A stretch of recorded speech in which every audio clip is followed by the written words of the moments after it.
Nah, cuman ya saya sampaikan bahwa prinsip dasar berpartai itu juga akan berkaitan dengan nilai yang diyakini. Jadi kalau kita masuk ke sebuah kelompok atau sebuah partai yang mungkin nilainya mungkin agak sedikit berbeda dalam konsepsinya, tentu kita juga nggak bisa kembangkan potensi kita begitu. Yeah. Nah, jadi ya kalau saya tentu sebagai seorang Muslim mungkin akan lebih dekat ya, konteksnya kepada partai yang memang punya nilai yang sama dengan keyakinan saya. Dalam hal ini P3. Jadi yang prinsip pertama yang saya harus pegang adalah saya ingin approach-nya harus masuk ke hati mereka. Karena saya wakil rakyat. Kalau wakil rakyat saya harus kenal dengan yang saya wakili. Paling nggak yang saya wakili itu tahu ada saya begitu. Ya kalau saya wakil rakyat kemudian saya nggak pernah ketemu, nggak pernah datang, terus saya bilang saya wakil rakyat yang mana begitu, repot. Jadi saya harus kalau kerja ya all out. Jadi saya harus membangun chemistry saya dengan masyarakat Cianjur dan Kota Bogor. Jadi ini adalah semacam common problems di masyarakat ya. Problem yang sifatnya memang umum dan emang ini selalu disampaikan oleh masyarakat.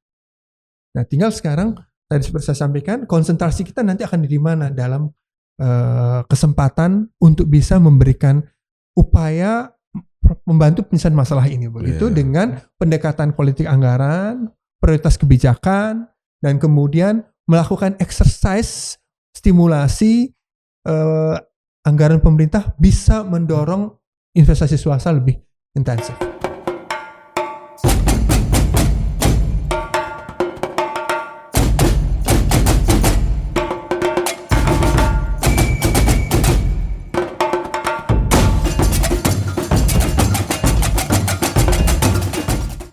Assalamualaikum warahmatullahi wabarakatuh. Apa kabar Sobat Forum? Kembali lagi bertemu bersama kami dalam program Forum Caleg Bicara. Seperti biasa, program ini akan memberikan ruang kepada para caleg yang akan maju untuk berkontestasi pada 2024 mendatang.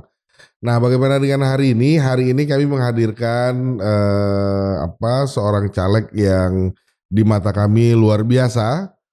Beliau ini merupakan caleg DPR RI untuk Dapil Jabar 3, yakni Kota Bogor dan Cianjur. Beliau adalah Insinyur Haji Raden Fatan Kamil atau yang biasa dipanggil dengan sebutan Kang Fatan. Kita langsung sapa aja beliau. Assalamualaikum Kang. Assalamualaikum warahmatullahi wabarakatuh. Alhamdulillah. Makasih Kang udah hadir di tengah-tengah kami. Sama-sama. Alhamdulillah juga kesempatan ini bisa ada ruang untuk kita bisa membangun silaturahim dan komunikasi. Ya siap. Ini kan pasti lagi sibuk-sibuknya nih Kang ya. Iya. Dengan waktu kampanye yang singkat dan pendek gitu. Nah saya mau konfirmasi lagi. Kang Fatan nyalek dari P3, ya, dari Dapil P3. Jabar 3. Kota Bogor dan Kabupaten Cianjur. Betul ya Kang ya? Oke. Kang, boleh sharing ke kita? Terjun ke politik, tadi sempat ngobrol-ngobrol sebelum dimulai nih. Ternyata ini baru mulai ya Kang, baru mulai terjun nih ke politik. Memang keinginan pribadi, keinginan sendiri, keinginan keluarga, atau ada dorongan lain sebenarnya Kang? Iya, yang utama tentu dorongan dari nilai yang kita yakini. Oke. Ya, tentu saya sebagai seorang Muslim punya fatsun lah gitu ya, punya patokan bagaimana kita ingin bermaslahat. Betul. Yang luas itu seperti apa. Saat ini saya sebagai pengusaha tentu melalui banyak perjalanan, namun memproduksi kemaslahatan dalam konsepsi usaha ini tentu ada ruang-ruang yang memang lebih terbatas dibanding kalau masuk kepada instrumen politik. Betul. Kalau kita masuk instrumen politik, maka kita akan bergerak kepada arah terbentuknya kemaslahatan yang luas. Karena dampak dari hasil produknya itu mempengaruhi hajat hidup masyarakat. Gitu. Jadi ya kalau ditanya, ya saya tentu ingin memberikan ruang kehidupan saya. Ya, kalau kata Rasulullah kan khairun nas anfa'uhum linnas. Sebaik-baiknya seorang manusia itu yang bermaslahat buat manusia yang lainnya. Nah, maslahat seperti apa ya tentunya kita yang luas gitu. Karena kita pengen sebelum dipanggil ya ada yang memudahkan lah, amal yang memudahkan nanti di sana. Amin. Nah, tentu lebih kepada semangat itu, ya menghidupkan sunnahnya baginda untuk bisa menjadi bagian terbangunnya kemaslahatan umat itu. Kita bisa ikut dalam konteks. Jadi memang dorongan dari dalam diri sendiri ya Kang, bukan karena ada kepentingan lain, bukan ada karena dorongan dari partai atau dari keluarga. Ya partai juga kan baru masuk. Pak keluarga juga ya kalau politik ya kami dari dulu juga ada irisan yang intensif di wilayah politik memang dari si keluarga.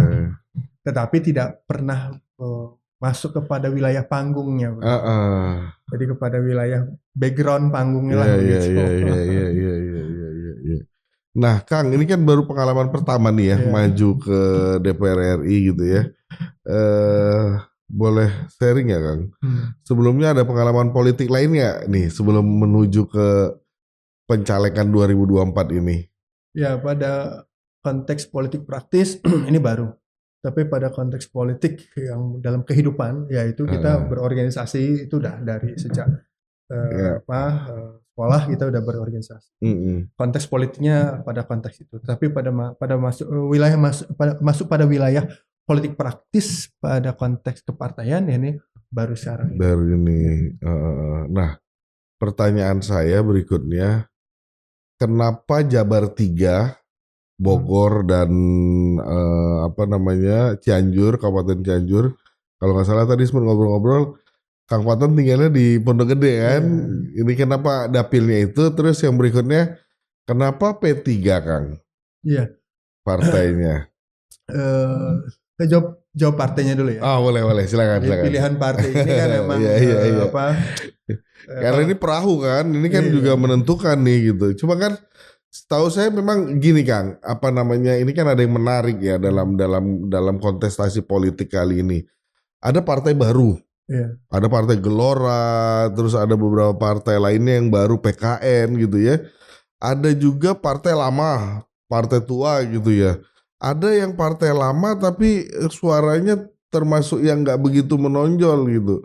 Mohon maaf, kami melihatnya P3 termasuk yang itu ya, partai lama tapi yang suaranya nggak begitu menonjol. Kan tadi Kang Patan sempat cerita baru bergabung juga di P3. Kenapa nggak memilih partai besar sekalian yang namanya ini? Atau kalau memilih partai baru biar berjuangnya pol gitu, partai baru sekalian gitu. Gimana Kang?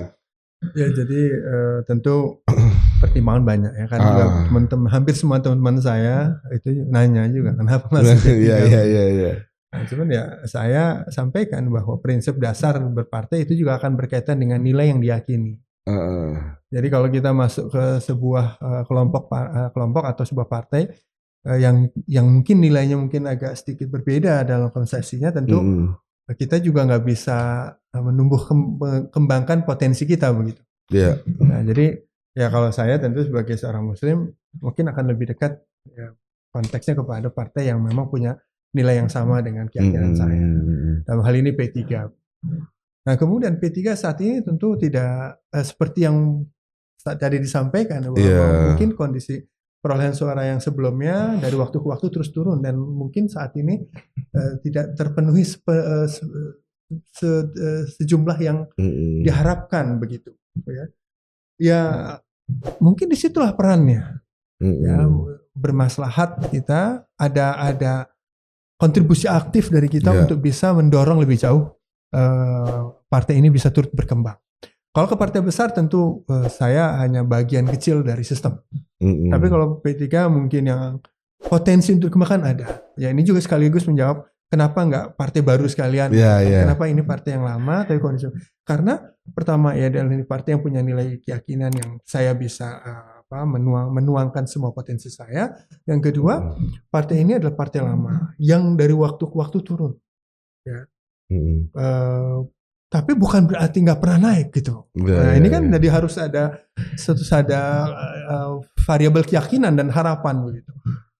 Nah, pada konteks sejarah ke belakang, pondasi itu ada, jadi basis itu ada. Tinggal bagaimana, apakah ini dirawat, apakah ini kemudian di maintain dengan baik, itu kan jadi catatan berikut. Nah, itu yang kemudian menjadi kemudian saya bisa ada peran di sana. Ya, karena memang tujuan saya ingin kemaslahatan, membangun kemaslahatan. Kalau tujuan saya ingin, mohon maaf, hanya ansih kursi saja, mungkin lebih baik ambil yang simpelnya begitu. Ya ada partai besar yang ini mungkin ya tinggal apakah saya bisa punya peran di situ dan kemudian bisa para pengambil keputusan yang memberikan ruang saya, kesempatan, ya tinggal ke situ aja. Tapi kalau ini kan saya bisa ada bagaimana membangun sebuah interaksi intensif dengan basis, mengembalikan keyakinan mereka untuk kemudian melabuhkan inspirasi politik mereka atau komitmen politik mereka kepada partai P3 kembali begitu. Nah ini kan butuh perjuangan ya, mengembalikan itu. Nah ini yang kemudian saya sebut dengan upaya saya untuk masuk terlibat dalam konteks politik praktis, tetapi kemudian ruang kemaslahatannya itu kuat. Nah kemudian sehingga P3 ini ke depan, kalau saya kerja panjang ya, jadi nggak hanya di 2024. Apapun hasil 2004 ya itu saya terima takdirnya. Tapi mudah-mudahan Allah mudahkan di 2029-34 terus berkembang. Apakah mungkin P3 kemudian menjadi masuk ke 3 besar? Kan kita nggak tahu juga. Iya. Ya, Allah mungkin generasi berikutnya akan dorong. Nah memang pemilu kali ini menjadi penting buat P3. Karena ada segmen pemilih lama yang ideologis. Kemudian ada segmen pemilih baru yang lebih pragmatis. Iya betul. Nah, jadi timing ini adalah timing yang penting. Yang harus ada interface untuk bisa menjembatani dengan kuat supaya masa transisi ini bisa berjalan dan kemudian rebound menuju arah penguatan. Gitu. Dan ini harapannya demikian. Jadi kalau pemilih lama itu cenderung lebih ideologis gitu ya. Kalau pemilih baru sekarang yang katakan anak-anak milenial itu cenderung lebih pragmatis ya Kang ya memang ya. Oke, nah kalau gitu kenapa DPR RI Kang? Ya Kang Fatan pendatang baru bergabung juga di P3 kami dengar gitu kan ya. Kenapa nggak mulai dari DPRD kota dulu misalnya, kabupaten atau provinsi, tapi ini kan langsung ke tingkat tinggi nih, langsung ke DPR RI gitu kan. Jadi ini juga sekalian menjawab dapil yang saya pilih ya. Bogor Cianjur tadi. Bogor Cianjur. Jadi tentu kita mencoba melihat diri kita dan di mana kita bisa fit in dengan ruangnya gitu. Nah, saya sebelumnya juga aktif di himpunan alumni IPB sebagai ketua umum ya, yang kemudian sudah setidaknya melihat perspektif yang luas begitu terkait dengan keindonesiaannya begitu. Nah, jadi pada kesempatan ini dengan ruang kapasitas yang ada, kami meyakini insya Allah bisa fit in dengan tantangan dan kesempatan untuk berjuang ya begitu. Oleh karena itu ya kemudian saya putuskan untuk masuk di DPR RI. Ya, mudah-mudahan itu bisa dijembatani. Nah, kemudian pilihan dapil ini menjadi kata kunci buat saya ya, karena orang baru dan kemudian kita nggak terlalu memahami peta yang ada sesungguhnya pada level praktisnya begitu. Namun dengan informasi yang bisa diperoleh, kita bisa petakan bahwa kemungkinan besar saya ada di 2 pilihan. Either itu saya di Jakarta atau kemudian saya di Jawa Barat. Ya, karena memang background keluarga saya di Jawa Barat. Ya, Jawa Barat yang mana ya? Artinya ini sebelum keluar DCT kemarin ada pilihan Jakarta juga ya? Ya sebelum DCS sebelumnya. Jadi sebelum awal. DCS malah. Saya diminta mau ke dapil mana. Kemudian saya akhirnya putuskan masuk di Bogor dan Cianjur. Jabar 3. Jadi di Bogor Cianjur ini ya, karena Bogor kota kedua saya, karena saya di IPB, Institut Pertanian Bogor. Jadi banyak sekali teman-teman alumni di sana, termasuk Cianjur. Nah, tapi saya juga ada keturunan Jawa Barat yang itu ada dari Cianjur, Sumedang dan Tasik. Jadi banyak basis saudara di sana dan sebagian portofolio aset saya kebun-kebun ada di Cianjur. Jadi ruang untuk bisa elaborasi melakukan infiltrasi kepada voters itu terbukalah itu saya lebih meyakini ada di wilayah itu. Di 2 wilayah itu ya. Oke Kang, berikutnya ini terkait Bogor dan Cianjur. Setahu saya Bogor dan Cianjur ini, kota Bogor dan Kabupaten Cianjur ini kan penduduknya lumayan padat nih. Sementara menurut kami waktu menuju pemilu legislatif ini sudah singkat banget waktunya ya, Februari mendatang gitu. Bagaimana Kang Fatan menanggapi waktu yang pendek ini, waktu yang singkat ini? Ya, kalau saya sebagai pengusaha biasanya bekerja dengan banyak keterbatasan. Tapi tidak pernah kemudian menganggap itu sebagai sebuah obstacles ya. Jadi ya saya harus jalanin aja. Apapun ruang yang saya peroleh dalam konteks kesempatan yang ada ini ya saya maksimalkan. Setelah itu saya tawakal. Itu aja. Jadi Kabupaten Cianjur dan Kota Bogor ini luas. Khususnya Cianjur ya. Cianjur itu dari puncak sampai ke selatan, sampai ke laut. Dari gunung sampai ke laut lah begitu. Kota Bogor ya mungkin lebih kecil ya, tetapi lebih padat. Padat penduduknya.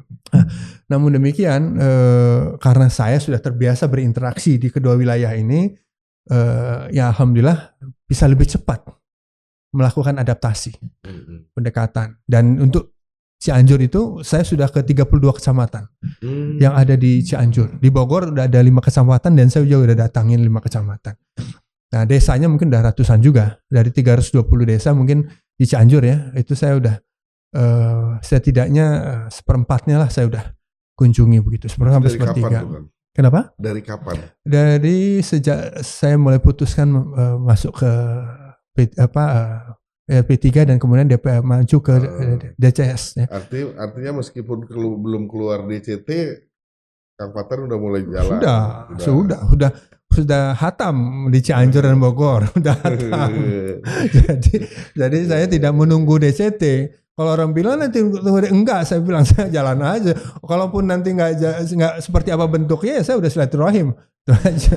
Artinya waktu yang pendek dan singkat itu udah nggak menjadi kendala karena udah dimulai dari awal. Sudah. Nah, kira-kira seberapa efektif atau metode apa sih sebenarnya yang efektif Kang yang Kang Fatan jalani ini ke dapil gitu ya dengan tingkat kependudukan yang padat tapi waktu yang singkat gitu. Iya. Jadi yang prinsip pertama yang saya harus pegang adalah saya ingin approach-nya harus masuk ke hati mereka. Karena saya wakil rakyat. Kalau wakil rakyat saya harus kenal dengan yang saya wakili. Paling nggak yang saya wakili itu tahu ada saya begitu. Ya kalau saya wakil rakyat kemudian saya nggak pernah ketemu, nggak pernah datang, terus saya bilang saya wakil rakyat yang mana begitu, repot. Jadi saya harus kalau kerja ya all out. Gitu. Jadi saya harus membangun chemistry saya dengan masyarakat Cianjur dan Kota Bogor. Nah, mudah-mudahan dari situ terbangun hatinya untuk bisa bonding dengan hati saya. Auranya harus masuk gitu, supaya mereka meyakini bahwa mereka bisa menunjuk saya sebagai wakil. Benar, mereka confident saya sebagai wakil. Nah, ini penting. Pertama itu yang harus dilakukan. Sebisanya dan sedapatnya. Total DPT di Cianjur dan Kota Bogor Dapil 3 itu ada hampir 2,5 juta. Lebih kurang 2,5 juta. Ya setidaknya ya 10% sampai 15% saya harus berinteraksi. Harus berinteraksi lah, harus sambil nanti bertahap menambah begitu.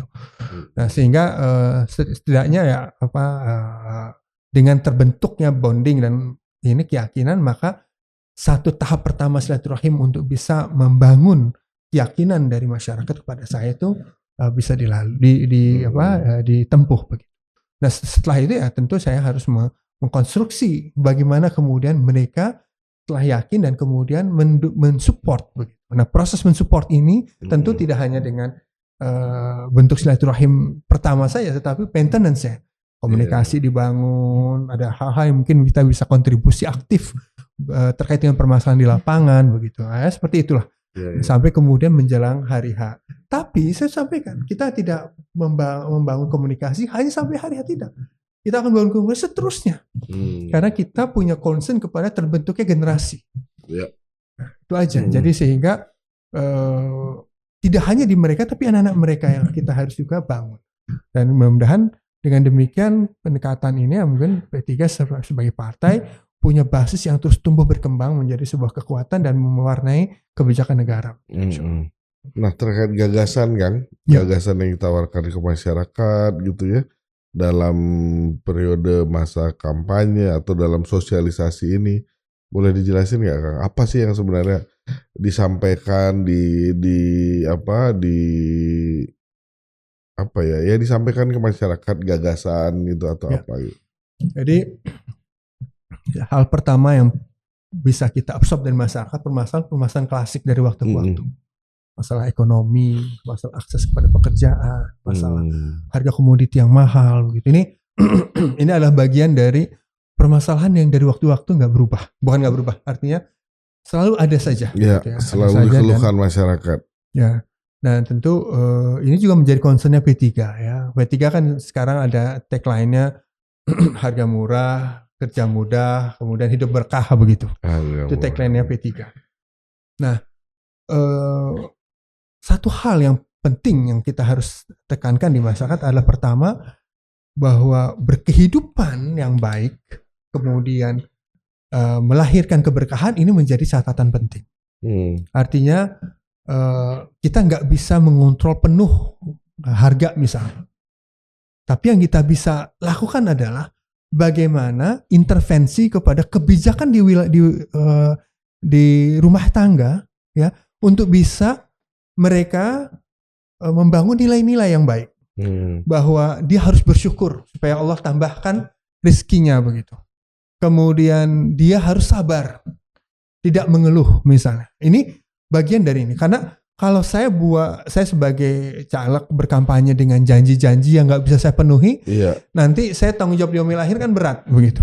Nah, yang bisa saya lakukan adalah menguatkan nilai-nilai untuk bisa mereka berkehidupan pada konsepsi yang hak, pada konsepsi yang lurus, yang baik, sehingga mereka yakin bahwa hal-hal yang dihadapi setiap hari itu bisa dilalui dengan baik. Nah, kemudian pada saat kemudian saya sampaikan kita Allah takdirkan masuk sebagai anggota DPR misalnya, saya harus bawa ya, pada kasus lokal yang ada terkait dengan permasalahan itu. Kalau kita bicara misalnya harga komoditi misalnya, kita bisa lihat ada pendekatan seperti apa yang kita bisa elaborasi lebih jauh. Harga komoditi itu terdiri dari perkirakan harga komoditi sendiri dan harga handlingnya, cost-nya. Ya.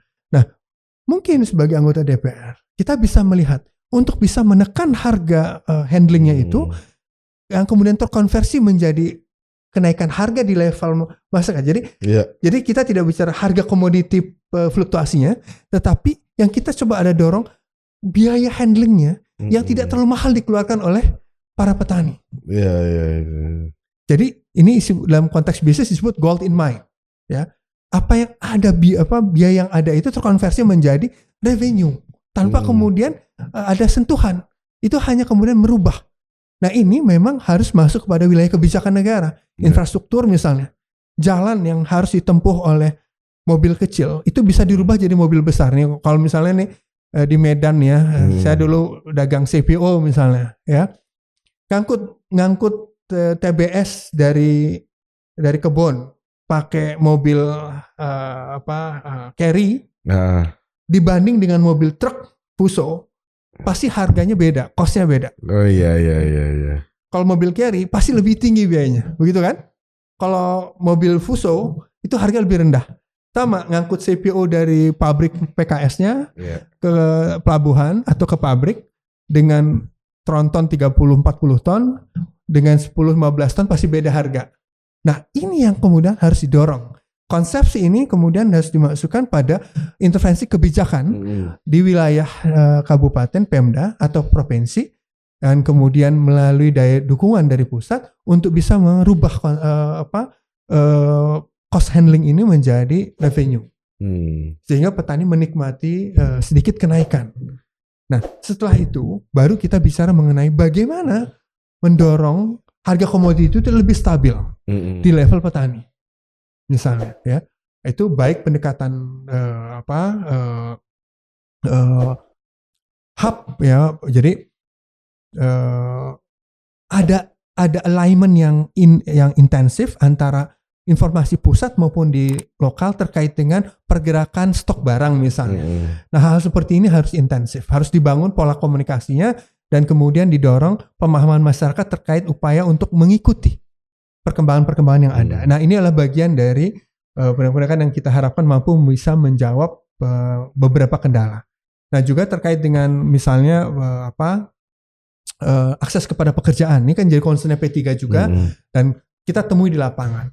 Ini juga kita melihat bagaimana kebijakan politik anggaran, ya, bagaimana politik anggaran yang ada di pusat, provinsi dan daerah mampu mendapatkan prioritas mana yang harus didorong, sehingga mampu menstimulasi ya swasta lain masuk dan kemudian membuka lapangan kerja.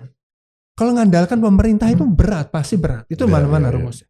Tetapi itu harus dipakai untuk menstimulasi, mendorong investasi berikut masuk dari swasta, kemudian terbuka lapangan kerja.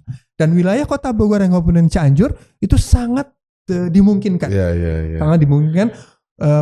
Karena kondisi generasi angkatan kerja ini terus-menerus bertambah setiap tahun.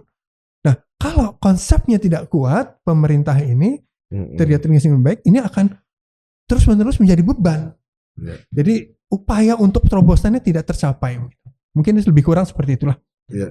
Bahan-bahan komunikasi lah. Walaupun ini bahasa ini mungkin adalah bahasa yang di podcastnya mungkin agak lebih akademik ya, tetapi dalam konteks di masyarakat ya kita ambil simpelnya saja bahwa kita akan dorong melalui mekanisme politik anggaran bisa masyarakat akan memilih kita akan ikhtiarkan ya supaya kerja lebih mudah, akses lebih mudah pada pekerjaan, harga lebih terukur, kemudian kehidupan lebih berkah insyaallah. Amin. Nah Kang, ini kan udah mulai aktif ya, turun ke lapangan, ketemu langsung dengan masyarakat. Tadi Kang Fatan sempat menyebutkan bahkan sebelum DCS keluar malah gitu ya, artinya udah ini banget. Kalau boleh tahu di luar yang tadi tentunya ya soal pekerjaan, ekonomi dan lain-lain, sebenarnya secara detail, secara spesifik apa sih yang dikeluhkan oleh masyarakat hari ini tuh Kang? Terus kemudian apa yang mereka harapkan dari seorang wakil rakyat mereka yang akan duduk DPR nanti? Ya, jadi dari perjalanan selama berapa bulan ke belakang saya masuk ke 32 kecamatan di Kabupaten Cianjur dan 5 kecamatan di Kota Bogor, hampir sama ya, bahwa mereka pertama harga mahal. Beras, terigu, minyak goreng tuh harga dari waktu ke waktu tuh harga naik. Nah, pendapatan ini belum bisa ngejar nih. Dari waktu ke waktu pendapatan lambat. Ya, karena memang inflasi. Ya, inflasi. Jadi hampir sama. Kemudian generasi angkatan kerja baru untuk mengakses kerjaan juga sulit. Jadi ini adalah semacam common problems di masyarakat ya. Problem yang sifatnya memang umum dan emang ini selalu disampaikan oleh masyarakat. Nah, tinggal sekarang tadi seperti saya sampaikan, konsentrasi kita nanti akan di mana dalam kesempatan untuk bisa memberikan upaya membantu penyelesaian masalah ini begitu dengan pendekatan politik anggaran, prioritas kebijakan, dan kemudian melakukan exercise stimulasi anggaran pemerintah bisa mendorong investasi swasta lebih intensif. Mungkin 3 poin itu yang kita akan coba prioritaskan. Nah, berikutnya ini soal kendala. Kendala apa yang dihadapi ketika menghadapi masyarakat, Kang? Di Bogor Bogor dan Kabupaten Cianjur lah, kedua-duanya itu dengan komposisi masyarakat yang cukup padat, tapi kan kalau boleh dibilang masyarakatnya juga heterogen juga di sana itu kan, dan tidak cuma heterogen, tempat tinggalnya juga berada di medan yang nggak kayak perkotaan gitu ya Kang gitu. Kira-kira apa kendala yang dihadapi, terus bagaimana Kang Fatan mengatasi kendala itu selama ini? Ya, kendala ini banyak ya di lapangan itu. Baik yang sifatnya geografis terkait dengan infrastruktur maupun kewilayahan, maupun kendala dalam konteks pola pikir dan sikap mental. Nah, pendekatan-pendekatan kita lakukan, kita cari titik komprominya. Jadi saya sebagai orang yang mungkin intensif baru terjun begitu, tidak bisa berkekeh dengan seindah warna aslinya gitu. Ini harus masuk kepada jargon tidak seindah warna aslinya begitu ya kan. Kalau Fujifilm kan seindah warna aslinya, tidak seindah warna aslinya begitu.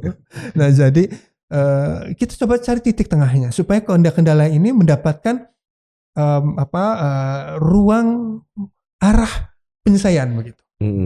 Nah kalau kita kemudian selalu berprinsip kaku, maka ini akan sulit. Nah jadi kita coba komunikasi intensif di lapangan supaya mereka juga bisa memahami, kami coba bisa memahami, ada hal-hal yang bisa ada titik temu begitu.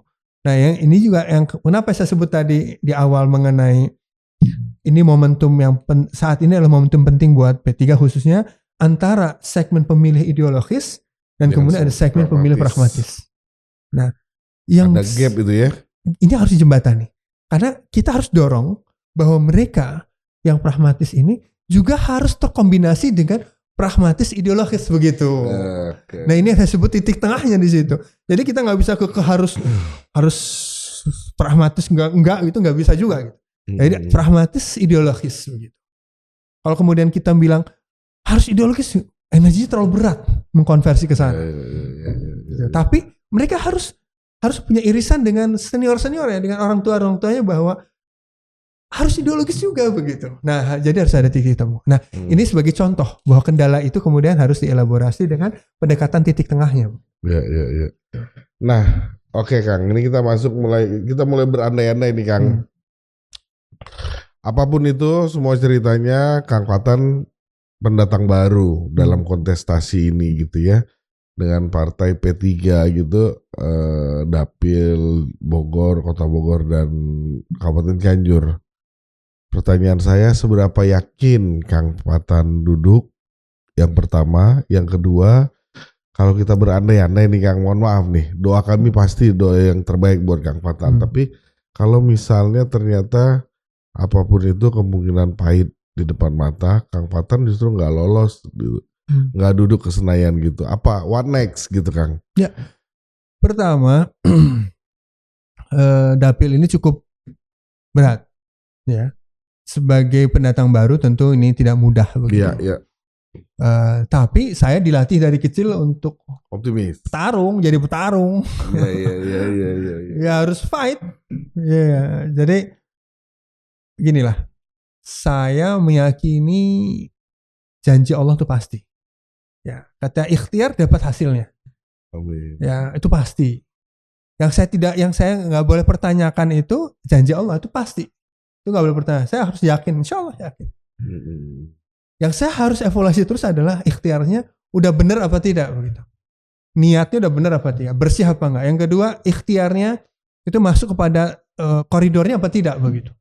Yang ketiga, apakah kita harus selalu evaluasi? Harus, misalnya seperti apa. Tapi dinamika di lapangan menghendaki kita harus selalu sikapi dinamika ini dengan ketajaman begitu supaya kita bisa capai. Jadi kalau dalam konteks itu ya karena saya pengusaha, saya terbiasa fight, terbiasa jadi petarung lah. Ya insya Allah, Bismillah. Jadi nggak usah khawatir. Ya.